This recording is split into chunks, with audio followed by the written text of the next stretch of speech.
বন্ধুরা good morning, শুভ সকাল। আমার সামনে দেখতে পাচ্ছেন অনেকগুলা মেডিসিন বাট অনেকগুলা খাবার। তো আমরা কিন্তু পাখির ব্রিডিং কোর্স শুরু করতেছি। আসলে ব্রিডিং কোর্সের মেডিসিন কোনটা কতটুকু কী পরিমাণ দিতে হবে এবং ব্রিডিং কোর্সে আমাকে অনেকে একটা প্রশ্ন করেন যে সফট ফুডের সাথে বা বিভিন্ন রকম ভেজিটেবলের সাথে ব্রিডিং কোর্সের মেডিসিনগুলো দেওয়া যাবে কি না। তো হ্যাঁ, অবশ্যই আপনারা ব্রিডিং কোর্সে মেডিসিন দিতে পারবেন, বাট আমি এই জন্য আপনাদের প্র্যাকটিক্যাল দেখানোর জন্য সরাসরি আপনাদের শেয়ার করতেছি যে আমি আসলে কি মেডিসিনগুলো কীভাবে ব্যবহার করি। তো প্রথমত কথা বলা যাক ফার্টিবেট। ফার্টিবেটটা আসলে আমরা এটা কিন্তু সফট ফ্রেশে দিই না, পার্সোনালি আমি পানিতে দিই। এটা দেওয়ার নিয়ম হচ্ছে 1 লিটার পানিতে 4 গ্রাম। ফার্টিবেটটা 1 লিটার পানিতে আমরা 4 গ্রাম দিই এবং ওমিভেট এবং ক্যালসিলাক্স এই দুইটা দিব আমরা সফট ফুডের সাথে। তো আমাদের এইখানে টোটাল মিলে যে সফট ফুড আছে তাতে 1250 গ্রাম মতো সফট ফুড হবে এবং এর সাথে কিন্তু আমরা অর্গানিক হার্বটা ইউজ করছি। অর্গানিক হার্ব এটা আপনার 1 কেজি সফট ফুডের সাথে এটা আপনারা 20 গ্রাম পর্যন্ত ব্যবহার করতে পারবেন। 20 গ্রাম পর্যন্ত অর্গানিক হার্বটা দিতে পারবেন এবং সব কিন্তু একসাথে দিতে পারেন কম মাইন্ড, এবং সাথে কিন্তু এগ ফুড। আর সাথে আমরা অলরেডি সিদ্ধ ডিম দিচ্ছি, গতকালকের ভিডিওতে আমি এই কথাগুলো বলেছি। তো এখন আসলে আমি আজকে মেডিসিনের বিষয়ে কথা বলবো। তো জাস্ট আমি ভিতরে কী কী অ্যাড করছি এটা আমি আপনাদের সাথে শেয়ার করি। তো এইখানে আমরা দিচ্ছি আসলে বিভিন্ন ধরনের ভেজিটেবল এবং বিভিন্ন রকমের সিদ্ধ ডাউল, সাথে দিছি অর্গানিক হার্ব এবং সাথে দিচ্ছি এগ ফুড, এবং এখন আমরা দিব মেডিসিন।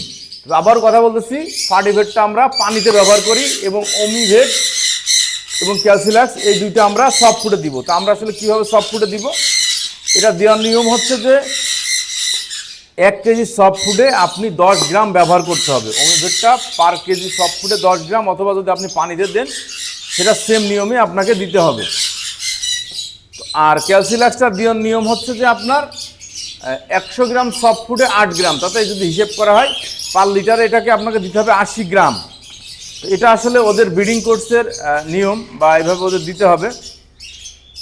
তো অনেকে আসলে ডোজ ভুল করে, পার লিটারে 2 গ্রাম দেয়, অনেকে পানিতে দেখে এই কথা বলে। আসলে এটা প্রপারলি ডোজ হবে না, কারণ মেডিসিন যদি আপনি সঠিক ডোজ মেনটেন না করেন সেক্ষেত্রে কিন্তু আপনি এর থেকে ভালো রেজাল্ট পাবেন না। অর্থাৎ ভালো রেজাল্ট আপনাকে যদি পাখি থেকে পেতে হয় অবশ্যই আপনাকে তাকে সঠিক মেডিসিনের ডোজটা মেনটেন করতে হবে। এই বিষয়টা অবশ্যই আপনারা খেয়াল রাখবেন। তো আমরা এখানে এখন এটা 1 গ্রামের চামচ, এখানে আমরা দিব 12 চামচ কিন্তু এটা দিব, যেহেতু আমার 1250 গ্রামের মতো এখানে সফট ফুড আছে।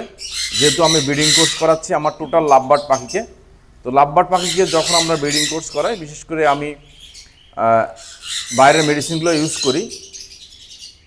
তো আপনারা চাইলে এটা ইউজ করতে পারেন। অনেকে দেশি মেডিসিন ইউজ করে ভালো রেজাল্ট পায়, আলহামদুলিল্লাহ আমি নিজেও দেশি মেডিসিন ইউজ করেছি বা ইউজ এর আগে করতাম। এখনও আমি কোকাটেল পাখিকে দেশি মেডিসিনগুলো ব্যবহার করে থাকি। তো এক একজনের আসলে সামর্থ্য অনুযায়ী যে যেমন যার ক্যাপাসিটি আছে সেইভাবে সে আসলে এটা ব্যবহার করবে। তো খুব সম্ভব আমি 12 গ্রাম মেডিসিন দেওয়া হয়ে গেছে আমার। তো আপনারা দেখলেন এটা আছে ওমিভেট, যেটা মাল্টিভিটামিন। এটা খাওয়াইলে আপনার পাখির শরীরে যে স্ট্রেস থাকে বা বিভিন্ন যে ভিটামিনের ঘাটতি থাকে সেই ঘাটতিটা কিন্তু আসলে এটা পূরণ করার জন্যে আমরা এটা দিয়ে থাকি। এটা মাল্টিভিটামিন। আর মেন কথা যে পাখির যে স্ট্রেসটাকে কমানোর জন্য আপনাকে অবশ্যই এই ওমিভেটটা ইউজ করতে হবে। এটা খুবই আসলে ভালো মানের একটা ওষুধ। আর ফার্টিভেটের ব্যাপারটা তো ডিম ফার্টিলিটির জন্যে বা ডিমের ভ্রূণ আসার জন্য বা পাখি যখন ডিম দিচ্ছে না বা অনেক সময় পাখি ডিম আনফার্টাইলের জন্য কিন্তু এটা ব্যবহার করতে হয়। আমার এই চামচে ঘরে হচ্ছে 20 গ্রাম, এই চামচটায় আমরা দেব 20 গ্রাম। তো এখানে অলরেডি আমি এটা 4 চামচ দিব, কারণ হচ্ছে যে এখানে আমার ধরে এটা হচ্ছে 20 গ্রাম, 1 চামচ, 2 চামচ, 40 গ্রাম গেল, 3 চামচ, সরি এটা 5 চামচ দিতে হবে।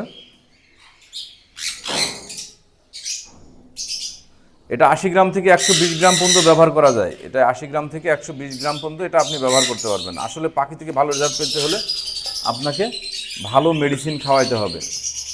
আর আপনাদের যদি কারোর মেডিসিনগুলো লাগে অবশ্যই স্ক্রিনের নাম্বারে যোগাযোগ করতে পারেন। আমরা সারা বাংলাদেশে আসলে মেডিসিনগুলো হোম ডেলিভারি দিয়ে থাকি। বিশেষ করে ভার্সেলাগারের যে মেডিসিনগুলো আছে ক্যালসিয়াম দেওয়ার পর পাখি সফট ফুডে কিন্তু এক ধরনের একটা পানির ভাব চলে আসবে, একটা পানি পানি ভাব চলে আসবে, ঠিক আছে? দেখতেছেন অলরেডি পানি পানি ভাব চলে আসবে। তো অনেকে মনে করে আসলে এর সাথে আপনার ইয়ে দেওয়া যায় না, হার্ব দেওয়া যায় না বা ফুড দেওয়া যায় না। আপনি নিঃসন্দেহে এটা দিতে পারবেন, নিঃসন্দেহে ব্যবহার করতে পারেন, কোনো ধরনের কোনো সমস্যা হবে না, কোনো ধরনের কোনো সাইড ইফেক্ট নেই, এবং সব ধরনের ভেজিটেবল আপনি অ্যাড করবেন।